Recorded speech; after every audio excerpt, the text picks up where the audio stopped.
Aktivis reformasi 1998, yang juga salah satu korban pelanggaran HAM 1998, Petrus Haryanto, yang pernah dipenjara dalam rutan Cipinang karena terlibat dalam peristiwa 27 Juli 1996. Berikut ini adalah hasil pembicaraan empat mata antara Petrus Haryanto dengan Tapol G30S di rutan Cipinang, Kolonel A. Latif. Kisah dari sudut pandang pelaku.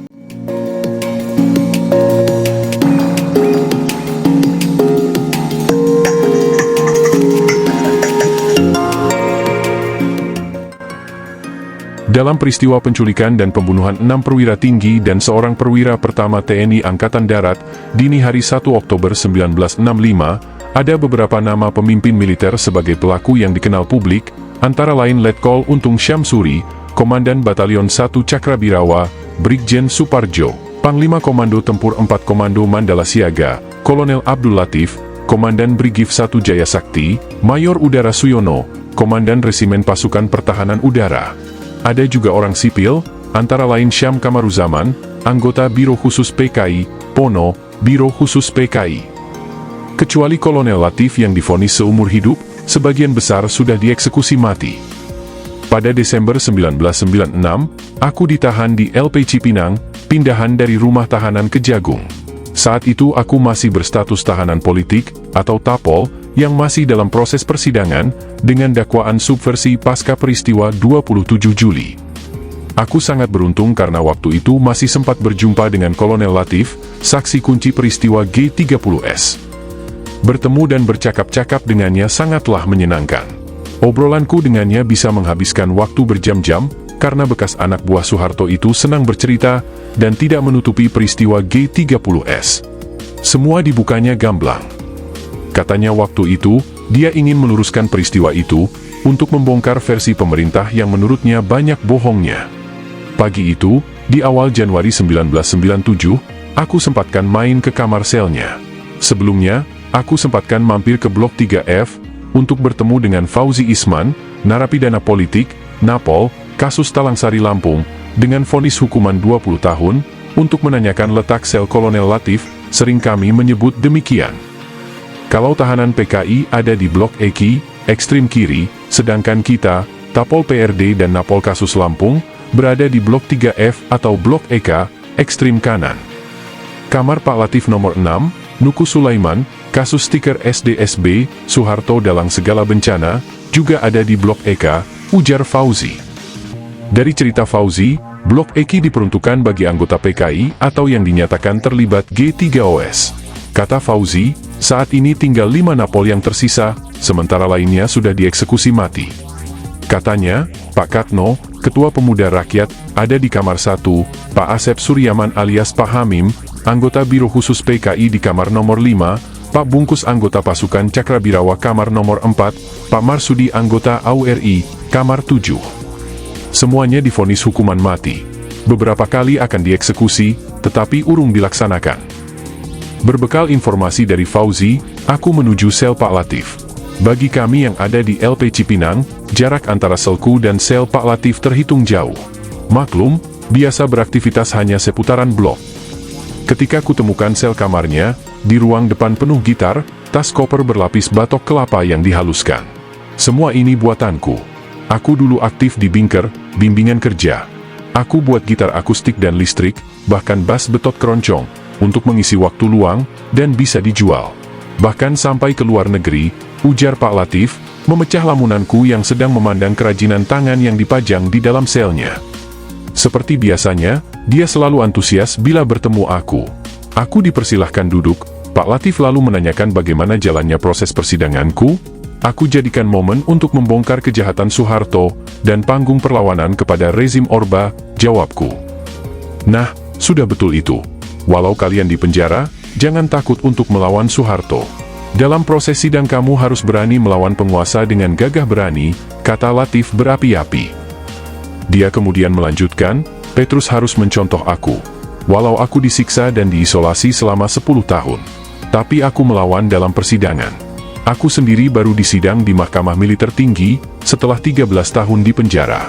Aku harus bongkar peristiwa G30S. Kebenaran harus diungkap, ujarnya dengan penuh semangat. Peristiwanya sendiri bagaimana sih, Pak? Apa betul Bapak melakukan kudeta dan membunuh Jenderal Ahmad Yani CS? Tanyaku. Siapa yang kudeta? Kami-kami saat itu, yakni Letkol Untung, Brigjen Suparjo, adalah para perwira menengah Angkatan Darat yang ingin menggagalkan KUP dari Dewan Jenderal. Itu bukan isu. Itu sesuatu yang nyata. Saya laporkan hal itu ke Pangkostrat. Saat itu, Maijen Soeharto sendiri juga mengatakan ke aku, kalau anak buahnya memberi informasi adanya upaya para Jenderal AD yang akan mengambil alih kekuasaan. Jadi sudah beredar luas di kalangan militer, ungkapnya. Menurut penuturan Pak Latif, sakitnya Presiden Soekarno membuat para Jenderal AD yang selama ini sering menyabot perintah dan program Soekarno bergerak. Jenderal Ahmad Yani dipanggil Presiden Soekarno kala itu, ditanyai akan kebenaran adanya Dewan Jenderal. Media ramai saat itu memberitakan adanya rencana Dewan Jenderal untuk mengambil alih kekuasaan Presiden Soekarno, tambahnya. Hati Pak Latif sebagai militer terpanggil karena pemerintahan Soekarno dalam keadaan bahaya. Secara spontan saya bersedia untuk ikut serta menyelamatkan dari usaha perebutan dan penggulingan kekuasaan terhadap Presiden Soekarno, tegas anggota militer AD yang tak pernah absen dalam menjalankan tugas di setiap pergolakan di Indonesia sejak zaman kemerdekaan dan sampai Orde Lama itu. Menurut mantan anak buah Soeharto saat pertempuran 6 jam di Yogyakarta itu, rencana yang disampaikan Letkol Untung, 7 jenderal akan diamankan untuk dihadapkan kepada Presiden Soekarno. Letkol Untung dan Brigjen Suparjo meminta saya menemui Maijen Soeharto untuk menyampaikan rencana mengamankan Jenderal Ahmad Yani CS. Aku datangi Soeharto di RSPAD Gatot Subroto saat dia menunggui anaknya, Tommy Soeharto yang dirawat di sana, kira-kira pukul 22 WIB, pada tanggal 30 September. Ia hanya mangut-mangut saja. Tidak menolak rencana kami. Kenapa Maijen Soeharto diberitahu? Apa nggak jadi masalah? Apakah Soeharto masuk dalam kubu kelompok Pak Latif? Tanyaku dengan semangat. Aku dan Untung itu bekas bawahan Soeharto. Soeharto kecewa kepada Untung masuk Cakrabirawa, dan kepada saya ketika menjadi Komandan Brigif 1 Jayakarta. Kami berdua masih diminta membantu Soeharto di Kostrad.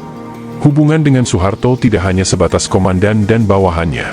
Hubungan kami sudah seperti keluarga. Keluarga kami saling mengenal dan sering bersilaturahmi, ujarnya.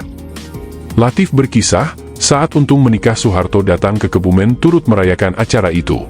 Padahal, saat itu jalan ke kota itu jelek dan transportasi juga terbatas. Tapi karena pertemanan yang kental, Soeharto melakukan perjalanan jauh. Saat aku mengadakan hitanan anakku, Soeharto dan Ibu Tin menyempatkan datang. Sebaliknya, saat Sigit hitanan, keluargaku datang dalam acara tersebut, ungkapnya. Bahkan, Pak Latif dalam ceritanya pernah datang menemui Pak Harto dan Ibu Tin untuk menyampaikan niat memberikan rumah yang lebih besar. Aku prihatin dengan rumah keluarga Soeharto yang begitu kecil. Aku ingin memberikan rumahku di Jalan Jambu, bekas Kedutaan Besar Inggris, agar ditempati keluarga Soeharto, dan aku sendiri menempati rumahnya yang kecil, ungkapnya. Dari penuturan Pak Latif, aku tangkap alasan memberitahu Soeharto, karena dianggap Soeharto satu kubu dan mendukung aksi menggagalkan kudeta Dewan Jenderal. Juga karena kedekatan hubungan dengan Soeharto, yang sudah seperti keluarga sendiri. Mereka berharap bisa mendapat bantuan darinya suatu saat. Peristiwa penculikan para jenderal tersebut pernah aku dengar sebelumnya dari penuturan Pak Bungkus di ruang besuk. Dia adalah pasukan Cakrabirawa, Komandan Peleton C yang dikomandani Letnan 1 Dul Arif. Katanya, saat itu ia diperintahkan tangkap hidup atau mati para jenderal yang akan melakukan kudeta. Sedangkan dari cerita Pak Latif, ditangkap hidup-hidup untuk diserahkan kepada Presiden Soekarno. Bungkus mengisahkan, waktu itu aku ditugaskan memimpin penangkapannya MT Haryono. Ada 7 peleton untuk 7 titik operasi. Diberi waktu hanya singkat, sekitar 15 hingga 20 menit. Pukul 6 pagi sudah harus dibawa ke tempat kami semula. Ketika sampai di tempat sasaran, pintu saya ketuk sampai 2 kali, tapi malah dikunci dari dalam. Saya bingung, masak saya tidak menjalankan tugas. Lalu pintu kami dobrak.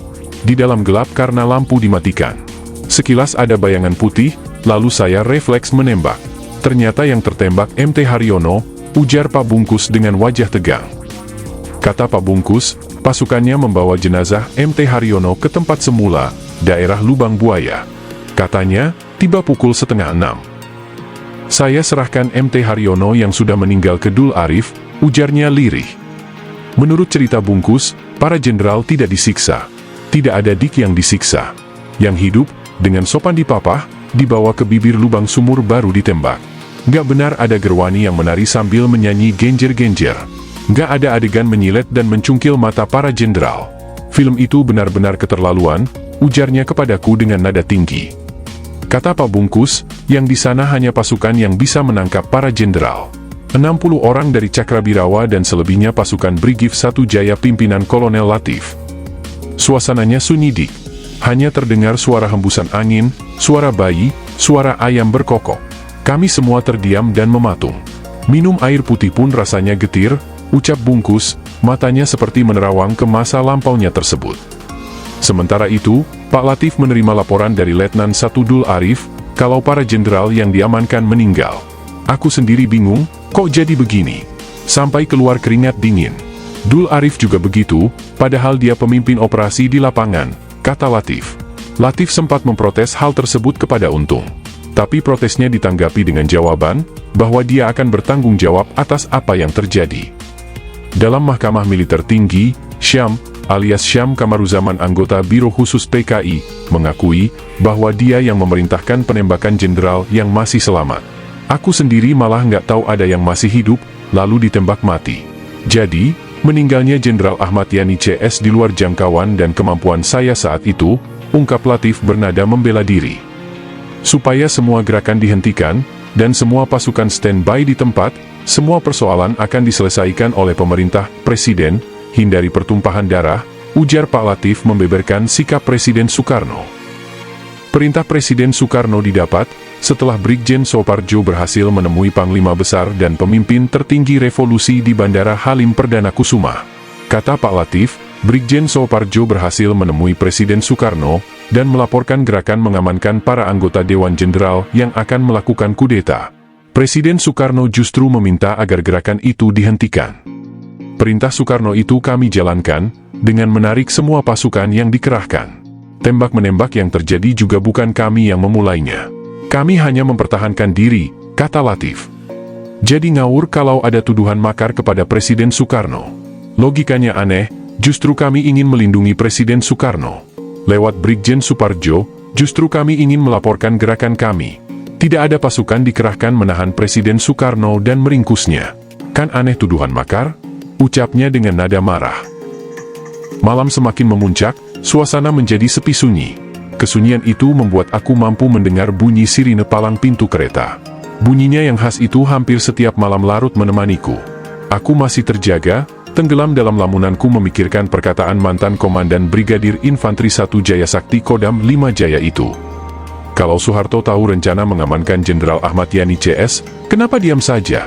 Harusnya lapor kepada atasannya di Angkatan Darat tersebut, atau mencegah agar hal tersebut tidak terjadi. Keterangan Soeharto di media mencela-mencela, atau berubah-ubah. Ketika memberi keterangan dalam wawancara dengan seorang penulis bernama Brakman, Arnold Brakman, sekitar tahun 1968, Soeharto mengatakan, kedatanganku ingin mengecek dirinya sedang mendampingi Tommy dirawat di RSPAD Gatot Subroto, kata Latif.